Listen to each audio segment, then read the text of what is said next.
Confesión Bautista de Fe de 1689. Capítulo 2. De Dios y de la Santa Trinidad. Párrafo 1. El Señor nuestro Dios es un Dios único, vivo y verdadero, cuya subsistencia está en Él mismo y es de Él mismo, infinito en su ser y perfección, cuya esencia no puede ser comprendida por nadie sino por Él mismo. Es espíritu purísimo, invisible, sin cuerpo, miembros o pasiones, el único que tiene inmortalidad y que habita en luz inaccesible. Es inmutable, inmenso, eterno, inescrutable, todopoderoso, infinito en todos los sentidos, santísimo, sapientísimo, libérrimo, absoluto, que hace todas las cosas según el consejo de su inmutable y justísima voluntad, para su propia gloria. Es amantísimo, benigno, misericordioso, longánimo, abundante en bondad y verdad, perdonando la iniquidad, la transgresión y el pecado, galardonador de los que le buscan con diligencia, y sobre todo, justísimo y terrible en sus juicios, que odia todo pecado, y que de ninguna manera dará por inocente al culpable. Párrafo 2. Teniendo Dios en sí mismo y por sí mismo toda vida, gloria, bondad y bienaventuranza, es todo suficiente en sí mismo y respecto a sí mismo, no teniendo necesidad de ninguna de las criaturas que ha hecho, ni derivando ninguna gloria de ellas, sino que solamente manifiesta su propia gloria en ellas, por ellas, hacia ellas y sobre ellas. Él es la única fuente de todo ser, de quien, por quién y para quién son todas las cosas, teniendo sobre todas las criaturas el más soberano dominio para hacer mediante ellas, para ellas y sobre ellas todo lo que le agrade. Todas las cosas están desnudas y abiertas a sus ojos. Su conocimiento es infinito, infalible e independiente de la criatura, de modo que para él no hay ninguna cosa contingente o incierta. Es santísimo en todos sus consejos, en todas sus obras y en todos sus mandatos. A él se le debe por parte de los ángeles y los hombres toda adoración, todo servicio u obediencia que como criaturas deben al Criador, y cualquier cosa adicional que a él le placiera demandar de ellos. Párrafo 3.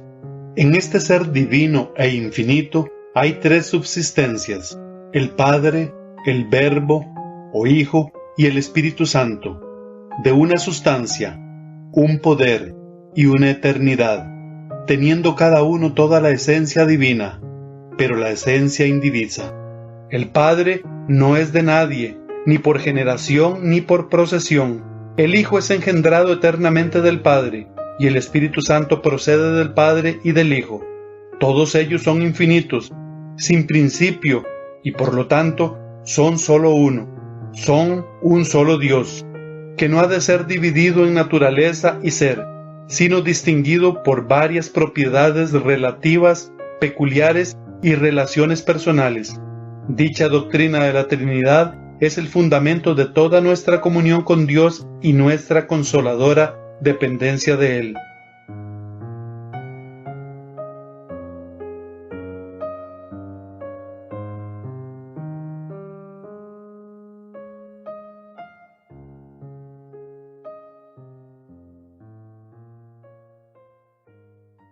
El día de hoy vamos a ver el capítulo número 2 de la Confesión de Londres de 1689 y nos vamos a enfocar en el párrafo respecto a la doctrina de la Trinidad. Hermanos, este es un párrafo exquisito, podría decirse. Es una doctrina ciertamente con sus dificultades, sin embargo, entendible, pues es revelación de Dios. De hecho, si quieren titular a los otros párrafos, lo titulamos bajo los atributos de Dios y la relación de Dios con el mundo, o la dependencia del mundo para con Dios. Este párrafo puedes titularlo de la siguiente manera: la Santa Trinidad. De hecho, así es el el nombre del capítulo entero, de Dios y de la Santa Trinidad. Hermanos, la doctrina de la Trinidad es una que es confesada, o por decirlo de otra manera, creída en todo lo que se denomina cristiano. Prácticamente, hermanos, aquellos que no creen en la Santa Trinidad son expulsados de la denominación ortodoxa cristiana. Por ejemplo, los testigos de Jehová no creen en la Trinidad, no son considerados cristianos. Para ser cristiano, uno de los elementos más sencillos en nuestra confesión doctrinal debe ser la Santa Trinidad. Y si yo preguntara, ¿quién de aquí no cree en la Santa Trinidad?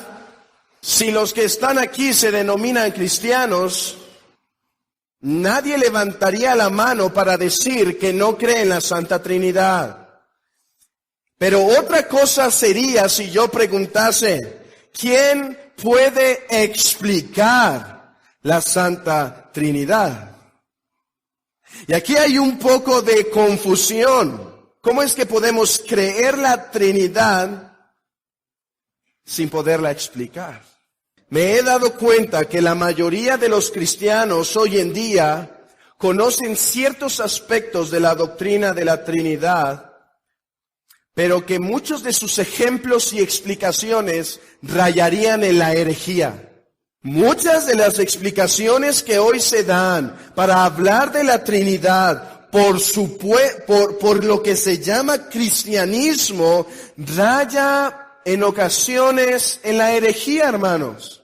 Así que yo espero que con este párrafo no digas desde el principio, bueno, es de la Trinidad, yo sé, hay un solo Dios que existe en tres personas, no tengo que saber nada más. Hermanos, hay mucho más que entender de la Trinidad. Y para comenzar a hablar de la doctrina de la Trinidad, me gustaría decir que nuestra confesión es histórica. El párrafo número 3 del capítulo número 2 de nuestra confesión refleja una doctrina de la Trinidad histórica. Y algunos dirán, pues claro que es histórica, porque estamos tomando una confesión histórica. No es lo que quiero decir. Lo que quiero decir es que los hermanos que hicieron 1689 se adhirieron a toda la doctrina histórica de la Trinidad.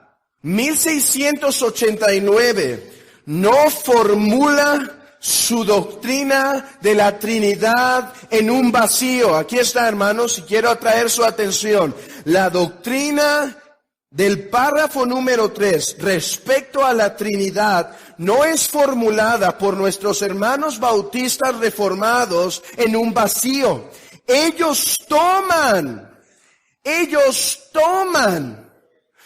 todo el desarrollo doctrinal respecto a la Trinidad. La Iglesia en el siglo III hasta el siglo IV se encontró enfrentando distintos problemas respecto a la doctrina de la Trinidad. El problema en el siglo III y IV era el siguiente, hermanos. ¿Cómo reconciliar que Dios es uno con Jesucristo? Ese fue el problema en el siglo III y IV.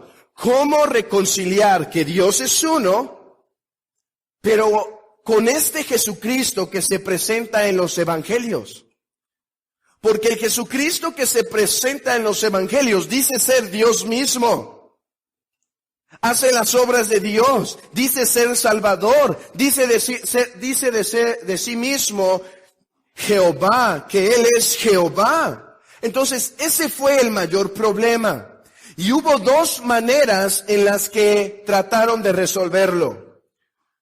Y si quieres tener esta información en tu confesión, puedes poner recuento histórico.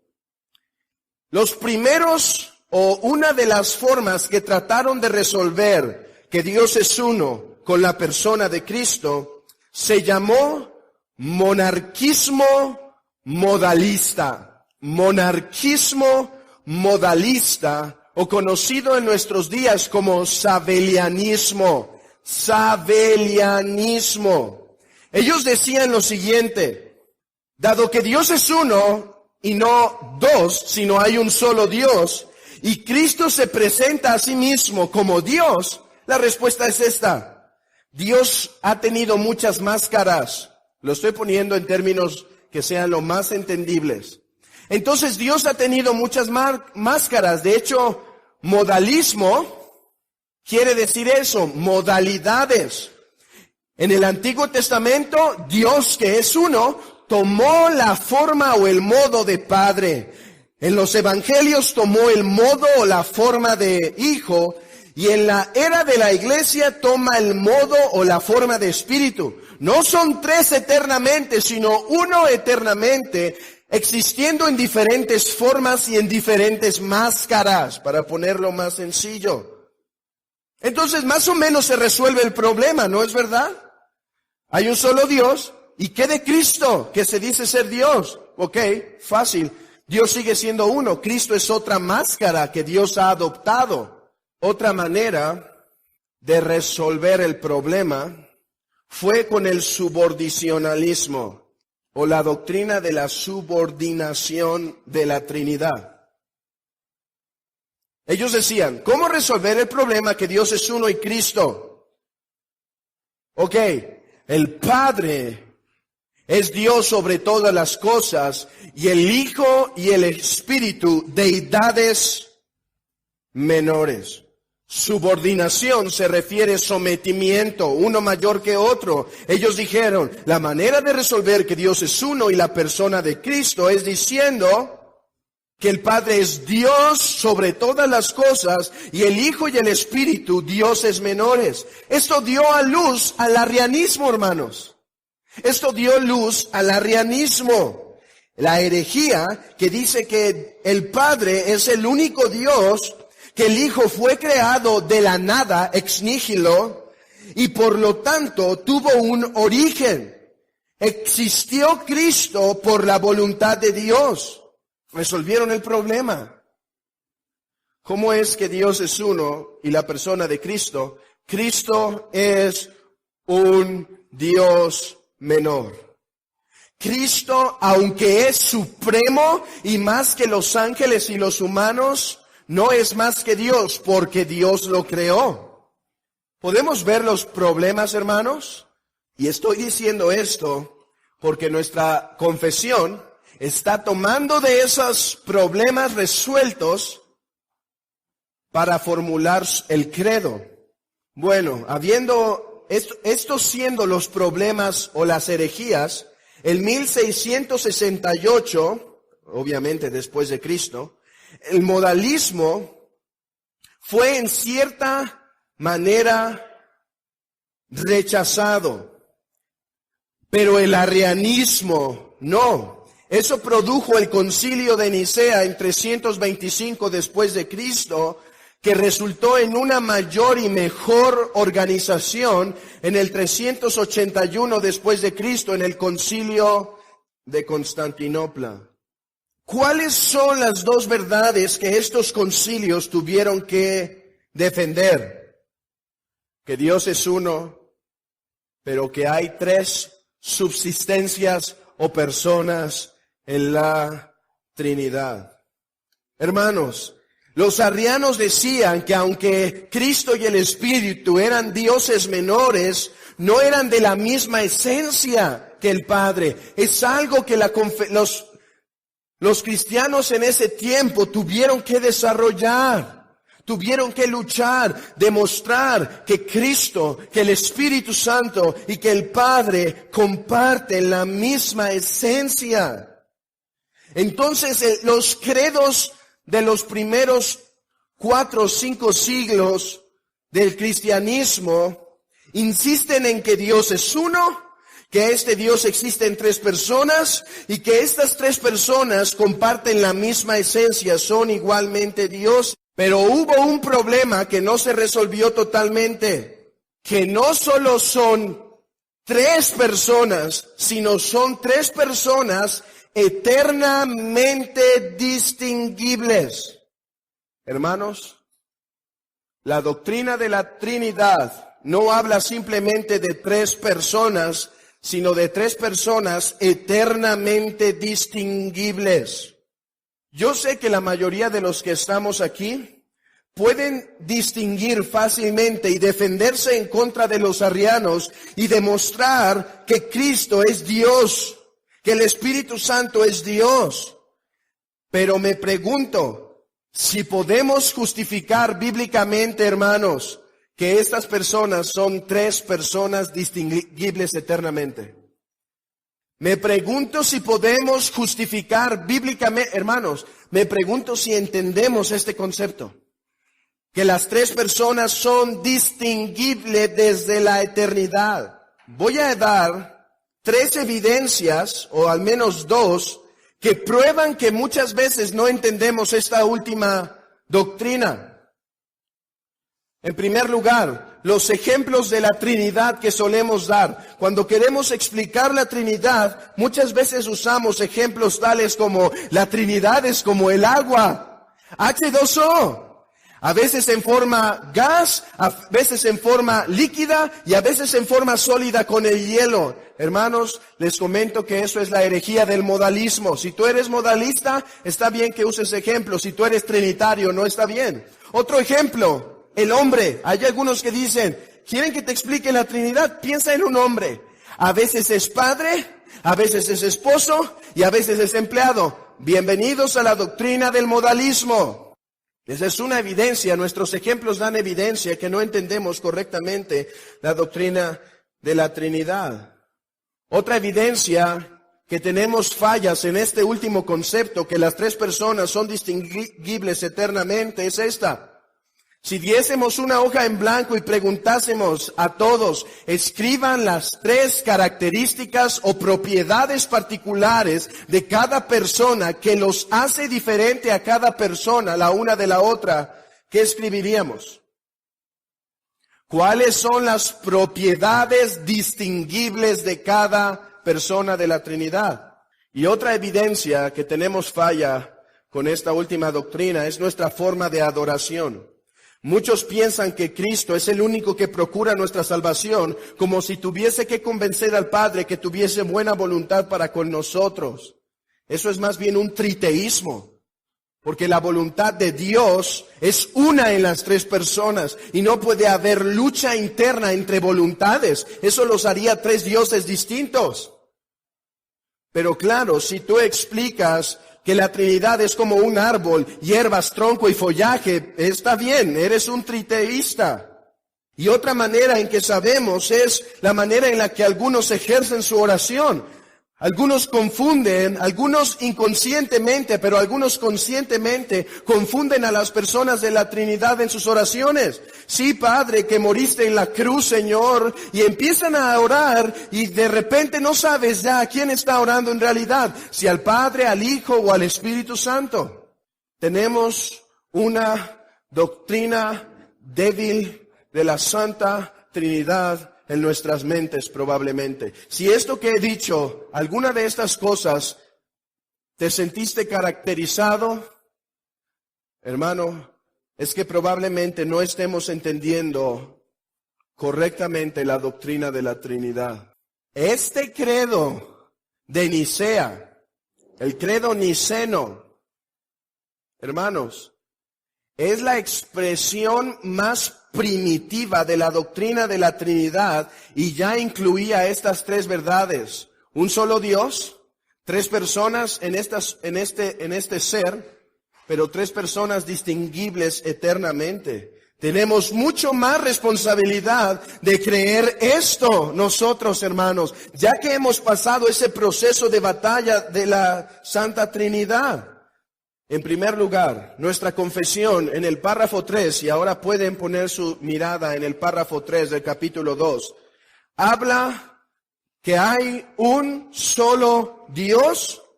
Segundo punto que veremos, en este Dios hay tres personas que comparten la misma esencia. Punto 3, estas tres personas son eternamente distinguibles. Punto 1, hay un solo Dios. Párrafo 3 dice así: en este ser, no dice en estos seres, en este ser. Y más adelante, después del punto y coma y el número 3, en la palabra hijo, dice así: todos ellos son infinitos, sin principio, y por tanto son un solo Dios. Nuestra confesión habla de un solo Dios. Vean conmigo el párrafo 1 que ya estudiamos en la última ocasión. Párrafo 1. El Señor nuestro Dios es un Dios único. Este párrafo, el párrafo 3, declara que ser trinitarios es creer en un solo Dios. Hermanos, esto es lo que es llamado monoteísmo. Mono, uno, teísmo, doctrina de Dios o enseñanza de Dios o Dios. Un Dios. Los cristianos creen en un Dios. Las tres personas de la Trinidad no son tres dioses distintos. Es un solo Dios. Y ciertamente tenemos enseñanza de esto en el Antiguo Testamento. En Deuteronomio capítulo 6, Deuteronomio capítulo 6, versículo 4. Oye Israel, Jehová nuestro Dios, Jehová uno es, el famoso Shema. Dios es uno. Y en el Nuevo Testamento, hermanos, no se revela una cosa distinta. Dice Santiago, ¿crees que Dios es uno? Citando, Santiago siendo judío, dice, ¿crees que Dios es uno? Bien haces. Los demonios también creen y tiemblan. El Señor Jesucristo da testimonio de eso. Que esta es la vida eterna, que te conozcan a ti, al único Dios verdadero, y a Jesucristo, a quien tú has enviado. Ahora, no podemos pasar tanto tiempo en que Dios es uno y no tres dioses, porque creo que es una doctrina entendible por todos y quisiese enfocarme en lo primordial, que es la revelación de Dios en tres personas. Y aquí quiero empezar el segundo punto de que en este ser divino hay tres subsistencias o personas. Quiero empezar este punto diciendo lo siguiente, hermanos. Aunque el Nuevo Testamento es nuestra más clara revelación respecto a la doctrina de la Trinidad, no obstante, ya en el Antiguo Testamento se ponen los fundamentos para aceptar con toda libertad la doctrina de la Trinidad. El Antiguo Testamento no es contrario al Nuevo Testamento. Quizá es menos claro en cuanto a la doctrina de la Trinidad, pero no es contrario. No podemos tomar Deuteronomio 6:4 y decir, dice que Dios es uno y el Nuevo Testamento dice que Dios es tres. No, el Nuevo Testamento dice que Dios es uno, así como el Antiguo Testamento enseña que en el ser de Dios hay más de una persona. Hay más de una persona. Vemos esto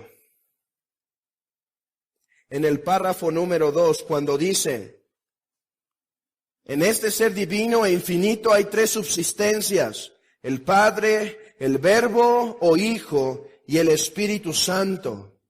Esta verdad no es revelada simplemente en el Nuevo Testamento. Esta es una verdad revelada o ya con los cimientos desde el Antiguo Testamento. Por ejemplo, Génesis 1 empieza diciendo, hagamos al hombre. Más adelante en Génesis dice, descendamos y confundamos a los hombres. Se nos habla en Génesis y en Éxodo del ángel de Jehová, a quien se le describe como un poseedor de atributos divinos, como la omnisciencia con Agar, cuando dice que Dios ha sido omnisciente, Dios ha visto, hablando del ángel de Jehová. Se dice que Jacob luchó con Dios cuando era el ángel de Jehová con el que él luchaba. El Salmo 110 dice el salmista: dijo el Señor a mi Señor, siéntate a mi diestra hasta que ponga a tus enemigos por estrado de tus pies. En los profetas, en Isaías 9, se habla de uno que será enviado, que lleva el título de Dios fuerte. En Zacarías, capítulo 3, versículo 2, dice lo siguiente: y dijo Jehová a Satanás, Jehová te reprenda. En Zacarías vemos a dos personas distintas que llevan el mismo nombre de Jehová. La doctrina de la Trinidad no es única del Nuevo Testamento. Aunque no se revela con tanta claridad en el Antiguo Testamento, hermanos, sin embargo, los principios de una deidad con más de una persona en esa esencia son claros en el Antiguo Testamento. Acompáñenme a Mateo, capítulo 3, versículo 16. Y Jesús, primer persona, después que fue bautizado, subió luego del agua, y he aquí, los cielos fueron abiertos, y vio al Espíritu de Dios, segunda persona, que descendió como paloma y venía sobre él. Y hubo una voz del cielo que decía: este es mi Hijo amado, en quien tengo complacencia. Repito, por causa de claridad, aunque no tenemos una doctrina total de la Santa Trinidad en el Antiguo Testamento, tenemos los fundamentos para creer en ella en el Nuevo Testamento. Y en la persona de Cristo, en su actividad redentora, tenemos la más clara manifestación de tres subsistencias en la deidad. Tres subsistencias en la deidad. Por ejemplo, y no podemos ir a todos los textos, simplemente los voy a citar. Juan nos habla del Verbo que era Dios y que era con Dios, a Jesucristo, el cual le identifica más adelante. Dice del Verbo de Dios que es Dios eternamente con el Padre. Además, en el Evangelio de Juan, Cristo se atribuye a sí mismo el nombre Yo Soy. Y no era una simple designación. Los judíos sabían que era un tipo de blasfemia. Además dice ser el Hijo de Dios. Y en Juan 8, cuando Jesucristo dice ser el Hijo de Dios, los judíos entienden que Él se estaba autonombrando deidad cuando eso decía. De tal manera que dicen que has blasfemado porque te has hecho semejante a Dios. Y es algo que Cristo no niega. La obra de creación en el Antiguo Testamento, que solo se le atribuye a Jehová, en el Nuevo Testamento se describe que fue Cristo quien la ejecutó. La salvación en el Antiguo Testamento, que dice ser de Jehová, en las cartas de Pablo y en los evangelios, demuestran ser una obra tanto del Hijo como del Espíritu. Tanto así, hermanos, que en Romanos capítulo 10, versículo 13 dice: todo aquel que invocare el nombre del Señor será salvo, hablando de Cristo. ¿Saben qué pasaje cita? Joel capítulo 2, versículo 32, donde dice que el que confesare el nombre de Jehová será salvo. En el Antiguo Testamento, por confesar en el corazón a Jehová como Salvador, en el Nuevo Testamento es confesar a Cristo como nuestro Señor y Salvador. Y además de todos los textos claros, como Romanos capítulo 9, versículo 5, donde dice: vino Cristo, el cual es Dios sobre todas las cosas. Hechos capítulo 5, que nos habla de pecar contra el Espíritu Santo, y las epístolas que nos enseñan a no contristar a la persona del Espíritu de Dios. En Apocalipsis tenemos imágenes continuas de Cristo como el Alfa y el Omega y los 7 Espíritus de Dios. Y las 3 personas claramente en la confesión, en el bautismo de nuestro Señor. Además tenemos en 2 de Corintios, vayan a 2 Corintios, este texto pueden ir. 2 Corintios, capítulo 13, versículo 14. 2 Corintios 13, 14. La gracia del Señor Jesucristo, el amor de Dios y la comunión del Espíritu Santo sea con todos vosotros. Además que fue dicho en Mateo 28, por tanto, id y haced discípulos a todas las naciones, bautizándolos en el nombre del Padre y del Hijo y del Espíritu Santo. Hermanos, si hubiésemos tenido aquí, bautizándolos en el nombre del Padre y del Hijo y del ángel Gabriel, ciertamente hubiésemos pensado en alta estima del ángel Gabriel, ¿no es verdad? Se está poniendo a las 2 personas, a las 3 personas reveladas en el Nuevo Testamento juntas para revelar la deidad. Así que la doctrina de la Trinidad no es un capricho de algún hombre. La doctrina de la Trinidad, hermanos, no es un error histórico. No es que allá se equivocaron, transmitieron el error y ahora creemos ese error. La doctrina de la Trinidad procede de las mismas Escrituras. En el Antiguo Testamento estableciendo que en la deidad hay más de 2 personas, y en el Nuevo Testamento revelando claramente que estas 3 personas se identifican con el nombre del Padre, con el nombre del Verbo o el Hijo y el Espíritu Santo. Y esto no significa que son 3 dioses. Algunos explican la Trinidad con un triángulo. Herejía.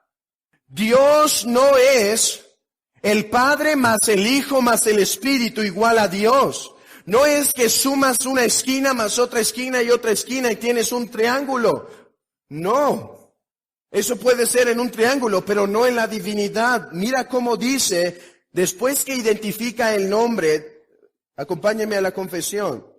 Hay 3 subsistencias, el Padre, el Verbo o el Espíritu, el Verbo o el Hijo y el Espíritu Santo. De una subsistencia, poder y eternidad, teniendo cada uno la esencia divina, pero indivisiva. Hermanos, si quieren memorizar este párrafo, es muy útil. En este ser hay 3 subsistencias o personas, el Padre, el Hijo y el Espíritu Santo, de una substancia. Hermanos, de una substancia. Son 3 personas coiguales. En divinidad, ninguno es superior al otro. En invisibilidad, ninguno es superior al otro. Las 3 personas comparten una esencia, pero indivisiva. Hermanos, yo sé que aún en algunos libros de hermanos que dicen ser reformados, hacen la Trinidad como 3 círculos. ¿Lo han visto? Hermanos, no es la doctrina de la Trinidad. 3 círculos que se concentran y que todos encuentran unidad en medio, no es la doctrina de la Trinidad, porque las 3 personas comparten la totalidad de la esencia y no solo tienen ciertos atributos que los hacen divino, mientras que lo demás está afuera, sino totalmente, plenamente comparten la esencia divina. Otra ilustración, hoy voy a tirar todas las ilustraciones. Otra ilustración que se da es el trébol. Es un trébol, pero son 3 hojas del trébol. No es la doctrina de la Trinidad. Porque cada persona, el Padre comparte plenamente la esencia del Hijo. Y aquí, al enfatizar esto, la confesión de que en este ser hay tres subsistencias, Padre, Hijo y Espíritu Santo, con una esencia indivisiva, ¿qué es a lo que podríamos caer? No distinguir las personas, pero notemos lo que dice la confesión. El Padre no es de nadie, ni por generación, ni por procesión. El Hijo es engendrado eternamente del Padre, y el Espíritu Santo procede del Padre y del Hijo. Todos ellos son infinitos, sin principio, etc. He aquí la parte de la doctrina de la Trinidad no es novedosa porque viene desde Nicea, pero más nueva para la mayoría de los oyentes. Punto 1. Hay un solo Dios, no tres divinidades, una divinidad, un solo Dios. Segunda verdad, en este Dios hay tres subsistencias o tres personas que comparten la misma esencia. Verdad número 3. Estas tres personas son eternamente distinguibles. Eternamente distinguibles. Ahora entramos a la parte de la doctrina, la cual yo considero, hermanos, es la más ignorada hoy en día. Las propiedades distintivas de cada persona. ¿Qué queremos decir, hermanos, por las propiedades distintivas de cada persona? Que cada una de las personas de la Trinidad, por ciertas características únicas que no comparten con las otras personas, los hacen eternamente distinguibles. Algunos hermanos se sorprenderían. ¿Han escuchado el término atributos incomunicables y atributos comunicables? Esta doctrina de atributos comunicables e incomunicables no empezó con la doctrina de Dios en cuanto a los atributos que sí comparte con nosotros y los atributos que no comparte tanto con nosotros. Los atributos comunicables e incomunicables empezaron con el estudio de la doctrina de la Trinidad. Que hay atributos que las tres personas comparten plenamente, pero que hay atributos que las tres personas de la Trinidad no comparten. Ahora, se decidió quitar este lenguaje por causa de la confusión que produce, pero lo que se quería enfatizar, hermanos, es lo siguiente: que el Padre y el Hijo y el Espíritu tienen una característica particular que los hacen distinguibles el uno del otro. Si no hubiese esta característica particular en cada persona de la Trinidad, tendríamos problemas para pensar que Dios es eternamente tres. Pensaríamos que Dios llegó a ser tres, pero que no es eternamente tres. Afirmamos por la Escritura que estas tres personas en la divinidad son eternamente distinguibles. ¿Y cuáles son las características o propiedades de cada persona? Dice la confesión: el Padre no es de nadie, ni por generación, ni por procesión. El Hijo es engendrado eternamente del Padre, y el Espíritu Santo procede del Padre y del Hijo. Por causa de la claridad, debemos empezar con la distinción del Hijo.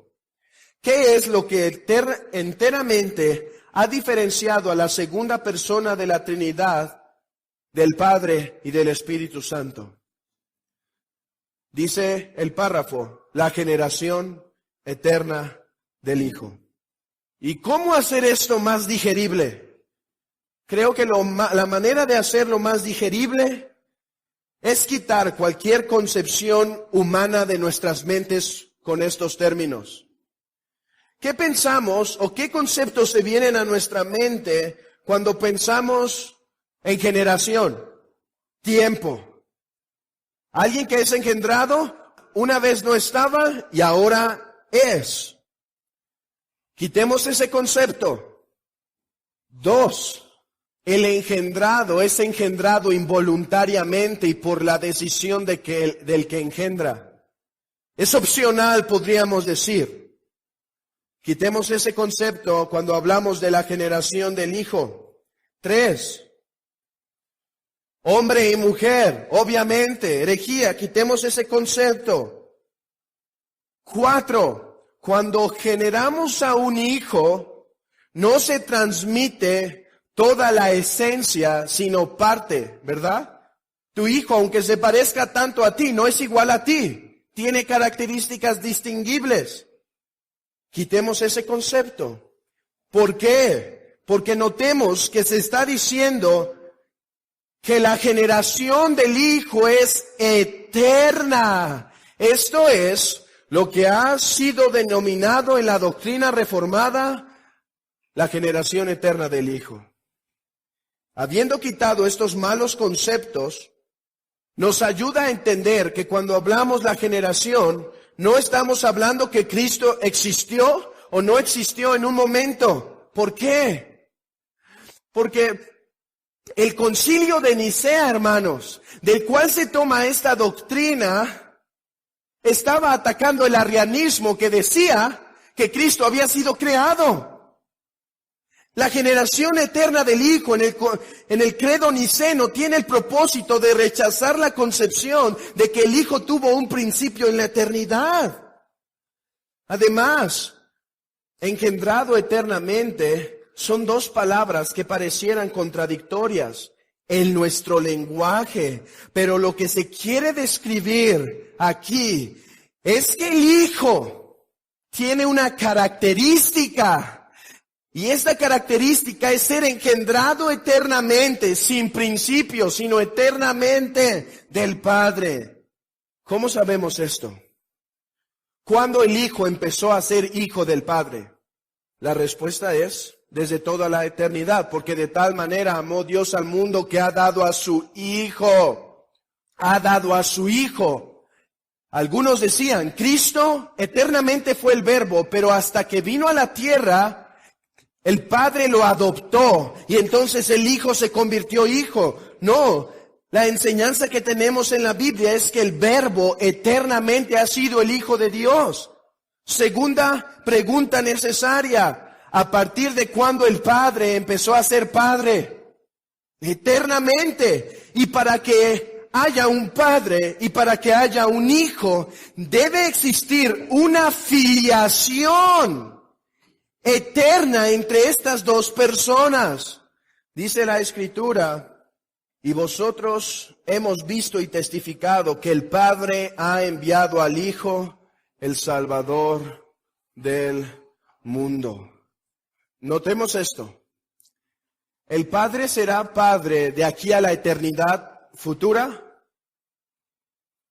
¿El Hijo será Hijo de aquí a la eternidad futura? Sí. La pregunta es, ¿y serán eternamente Padre e Hijo porque desde la eternidad pasada lo han sido o porque ocurrió un cambio en la esencia de la Trinidad? Si decimos que ocurrió un cambio en la esencia de la Trinidad, tenemos un Dios que no es inmutable y que puede cambiar. Es una consecuencia lógica y necesaria de los textos bíblicos afirmar la generación eterna del Hijo. Además, en Juan capítulo 1, versículo 14, dice así, y aquel Verbo fue hecho carne y habitó entre nosotros y vimos su gloria, gloria como del unigénito, unogénesis del Padre, lleno de gracia y verdad. Esta palabra nos habla de una característica del Hijo desde la eternidad, ser engendrado, ser el unigénito del Padre, hermanos. Además, la economía de la redención La economía de la redención siempre pone el orden siguiente: Padre, Hijo y Espíritu Santo. No es porque el Hijo eternamente ha sido subordinado al Padre. ¿Han escuchado el siguiente ejemplo que se da para explicar la Trinidad? Que la Trinidad es como la esposa y el esposo, y que los dos son igual en dignidad, pero el uno es mayor, tiene un cargo, una responsabilidad mayor que la esposa. ¿Lo han escuchado? Aún algunos buenos hermanos dan este ejemplo. Hermanos, el Hijo no es eternamente subordinado al Padre. El Hijo se subordina al Padre y dice: Padre, cumpliré tu voluntad, cuando decidió codescender para ser nuestro mediador. Pero no es una virtud del Hijo ser eternamente subordinado. Sin embargo, el Padre no se podía engendrar y morir, porque había ciertas características en el Hijo que lo hacían distinguibles al Padre, que hacían perfecto y única de Cristo la mediación. Así que Cristo haya sido subordinado al Padre en la economía de la redención da un reflejo de la eternidad pasada. Y uno de los textos más discutidos por la iglesia primitiva fue Proverbios 8:22. De hecho, creo que aquí giró mucho del problema. Proverbios 8:22. Jehová me poseía en el principio, ya de antiguo, antes de sus obras. Eternamente tuve el principado desde el principio, antes de la tierra, antes de los abismos, fui engendrada, antes que fuesen las fuentes de las muchas aguas, antes que los montes fuesen formados, antes que los collados, ya había sido yo engendrada. No había aún hecho la tierra, ni los campos, ni el principio del polvo del mundo. Cuando formaba los cielos, allí estaba yo. Cuando trazaba el círculo sobre la faz del abismo, cuando afirmaba los cielos arriba, cuando afirmaba las fuentes del abismo, cuando ponía el mar su estatuto, para que las aguas no traspasasen sus mandamientos, cuando establecía los fundamentos de la tierra, con él estaba, y ordenándolo todo. Y era su delicia de día en día, teniendo solaz delante de él en todo tiempo. Me regocijo en la parte habitable de su tierra, y mis delicias son con los hijos de los hombres. Y decían los cristianos: este texto es verdad, pero Cristo no fue engendrado en el tiempo pasado, Cristo fue engendrado eternamente. ¿Qué pasaba cuando los cristianos solo decían: el Hijo no fue engendrado, el Hijo no es engendrado eternamente, el Hijo es eterno? Los modalistas decían: amén. Cuando se le decía a Arrio: el Hijo es eterno, los modalistas decían: amén. Pero entonces los cristianos decían: pero que el Hijo sea eterno, decimos que es eternamente engendrado, o sea, que hay una distinción eterna entre el Padre y el Hijo y el Espíritu. Y la distinción eterna del Hijo es ser engendrado eternamente por ese vínculo de filiación con el Padre. Y la virtud de ser Padre es engendrar y proceder al Espíritu. Y la virtud eterna del Espíritu, característica solo de Él, es que procede del Padre. Y para demostrar que no se está hablando de una creación en tiempo, miren lo que dice la confesión. Después de decir las propiedades distintivas de cada persona, se dice: todos ellos son infinitos, sin principio, y por tanto un solo Dios. Hermanos, así como el Padre es infinito, que digamos que el Hijo es eternamente engendrado, es solo por ser fieles a la Escritura de la distinción eterna del Hijo, pero nunca diremos que el Hijo fue creado en tiempo, es infinito y eterno. Son un solo Dios que no ha de ser dividido en naturaleza y ser, sino distinguido. Aquí está, hermanos, no es dividido Dios, sino es distinguido de sus tres personas internas. Propiedades relativas peculiares y relaciones personales. El Hijo tiene, por ser una persona distinta al Espíritu, tiene una relación distinta con el Padre que la que tiene el Espíritu. Yo sé que sus mentes están un poquito confundidas. Es lo que los hermanos del siglo XVII ya tenían que formular como doctrina base para una iglesia. Si lo hemos hablado, no es simplemente por vanidad. Es porque creemos que hoy en día, donde se tiene que dar defensa de nuestra fe, debemos tener respuesta de la esperanza que hay en nosotros. Hermanos, si tu cabeza está sacando un poco de humo, está confundida, tus monitos dentro de tu cabeza están luchando y despedazando material y estás casi al borde del shock, creo que he cumplido mi cometido. Porque ¿quién podrá entender la profundidad del ser de Dios? Hermanos, creo que cuando hablamos de la Trinidad, avanzamos un paso más en cuanto a la revelación que Dios hizo de sí mismo. En los atributos, Dios se revela y nosotros podemos entender un poco más de los atributos de Dios por dos causas.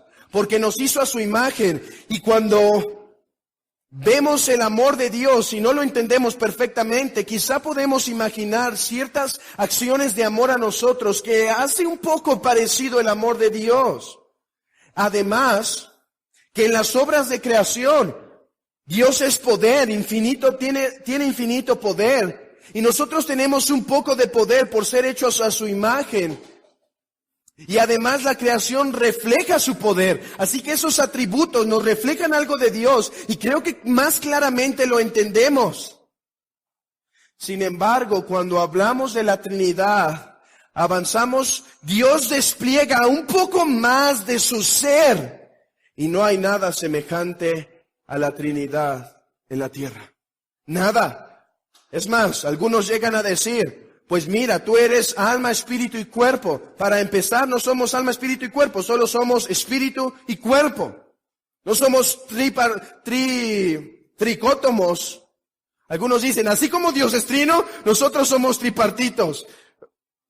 Para empezar, no es una correcta doctrina decir que somos tres, o que tenemos tres partes. Somos dicótomos, cuerpo y espíritu, o cuerpo y alma. Pero en segundo lugar, si diésemos ese ejemplo por el beneficio de entender, sería mal. Porque no somos tres personas distintas. Somos la misma persona, con diferentes sustancias.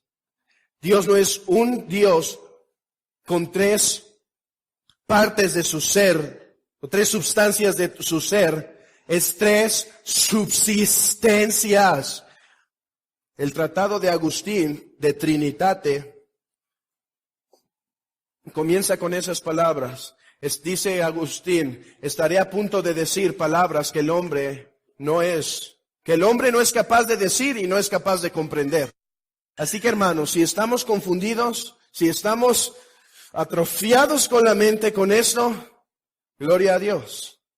Creo que no podemos entender a este majestuoso Dios. Sin embargo, que estas tres verdades estén presentes en nuestra mente respecto a la Trinidad. Hay un solo Dios. En este único y solo Dios hay tres subsistencias eternas, coiguales, de la misma esencia. Y que en esta divinidad hay tres personas eternamente distinguibles. Que el Padre no es engendrado de nadie ni procede de nadie. Que el Hijo es eternamente engendrado y que el Espíritu procede del Padre y del Hijo. Sin embargo, no acaba ahí la confesión. Con esto terminamos. Dicha doctrina de la Trinidad es el fundamento de toda nuestra comunión con Dios y nuestra consoladora dependencia a Él. Hermanos, esta parte final simplemente es hermosa. Les he dicho que nuestra confesión está basada principalmente en la confesión de Westminster, ¿verdad? Pero es curioso que esta última frase no está en la confesión de Westminster. La confesión de Westminster acabó desde el punto y coma. Esta frase Dicha doctrina de la Trinidad es el fundamento de nuestra comunión con Dios y nuestra consoladora dependencia de Él. No fue tomada de la doctrina de Westminster, ni fue inventada por los bautistas particulares. Fue tomada de la Confesión de Savoy, la Declaración de Savoy. Declaración que fue formada tomando en cuenta Westminster, pero modificada por dos hombres que ustedes reconocerán, porque son comunes. Thomas Goodwin y John Owen. Y John Owen tiene un hermoso libro llamado Comunión con Dios.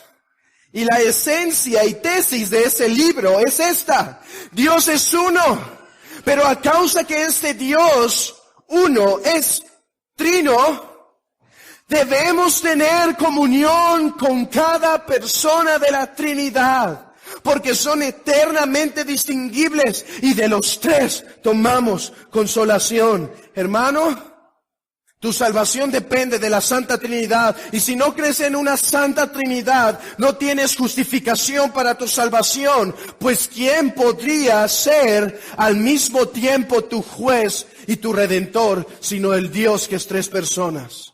Y es tu única consolación. Hermanos, así comienza el catecismo de Heidelberg. ¿Cuál es el consuelo? ¿O de dónde puede tomar el hombre consuelo? De ninguna otra persona, sino de Dios y la Santa Trinidad.